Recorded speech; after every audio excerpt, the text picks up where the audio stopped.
Project ઇરાડા hope over dope દ્વારા આયોજિત ઇરાડા walkathon યુવાનો દ્વારા નેતૃત્વ કરાયેલ જાગૃતિ પહેલ છે, જે નશાખોરી સામે મજબૂત સામાજિક સંદેશ ફેલાવવાનો અને સ્વસ્થ, નશામુક્ત જીવનશૈલીને પ્રોત્સાહન આપવાનો ઉદ્દેશ ધરાવે છે. અયાન ભટ્ટ દ્વારા સ્થાપિત પ્રોજેક્ટ ઇરાડાનું નેતૃત્વ સ્કૂલના વિદ્યાર્થી વિહાન પૂરવ પટેલ દ્વારા કરવામાં આવી રહ્યું છે. તેમના નેતૃત્વ હેઠળ આ પહેલ યુવાનોને તેમની પેઢીને અસર કરતી મહત્વપૂર્ણ સામાજિક ચિંતાઓ સામે જવાબદારી લેવા માટે સશક્ત બનાવતી રહે છે. આ વોકાથોન રોટરી સર્વમના સહયોગથી યોજવામાં આવ્યું હતું, જેમાં જાગૃતિ દ્વારા નિવારણ પર પ્રાથમિક ધ્યાન કેન્દ્રિત કરવામાં આવ્યું હતું. આ પહેલનો હેતુ વિદ્યાર્થીઓને ડ્રગના દુરુપયોગના જોખમો અને લાંબા ગાળાના પરિણામો વિશે શિક્ષિત કરવાનો હતો, સાથે સાથે માનસિક સુખાકારી અને સમજદારીપૂર્વક નિર્ણય લેવા માટે પ્રોત્સાહિત કરવાનો હતો. Report by Ashwin Limbachiya, Ahmedabad.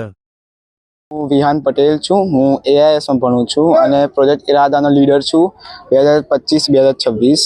Project ઇરાદા મારા સિનિયર અયાન ભટ્ટે શરૂઆત કરી હતી અને હવે લીડ હું લઉં છું. એ છે એક નશામુક્ત ગુજરાત માટે છે અને ત્યાં છોકરાઓને જાગૃતિ આપી છે અને ડ્રગ્સ કેટલું ખરાબ હોય છે તમારા સેહત માટે, તમારા મન માટે, એનું ઇન્ફોર્મેશન આપી છે. આ કરવાનું અમને અંદરથી ઇન્સ્પિરેશન આવ્યો કે અમે આજુબાજુ જે લોકો કરતા હોય એને જોઈને અમને ખરાબ લાગે અને જે યુવા હોય અગર એ લોકો આ રસ્તે જાય તો પછી અમારું દેશનું અને અમારું ગુજરાતનું ભવિષ્ય સારું ના લાગે.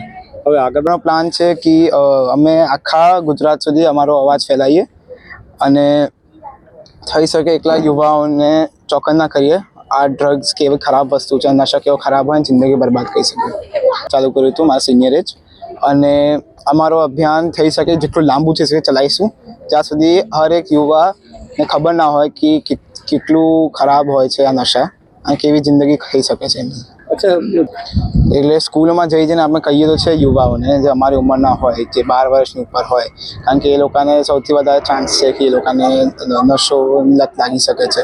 તો અમે કહીએ છીએ કે કેવું ખરાબ હોઈ શકે છે અને જે રિયાલિટીમાં થયું છે, જે લોકો એક્ટરો છે, અમારા બધા સેલિબ્રિટીઓ છે જે નશા કરી ચૂક્યા છે, એની જિંદગી કેવી થઈ ગઈ છે એ લોકોનો આમ અનુભવ કહીએ લોકોને.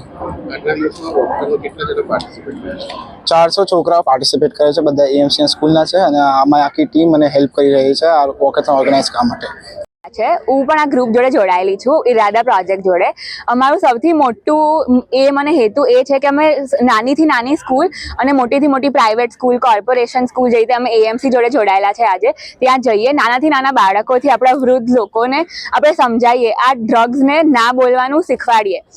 અમારો મેઇન સ્લોગન એ જ છે કે જીવનને હાંકો અને ડ્રગ્સને નાખો, અને એ અમારું આખું ગ્રુપ છે 11 લોકોનું. અમે અમારી સ્કૂલમાં પણ આની અવેરનેસ ફેલાવવા માંગીએ છીએ અને આજે વોકેથોન થ્રુ અમને જોઈએ છે કે આ નાના નાના જિલ્લા અને આખા અમદાવાદ અને ભારતમાં આની અવેરનેસ સ્પ્રેડ થાય.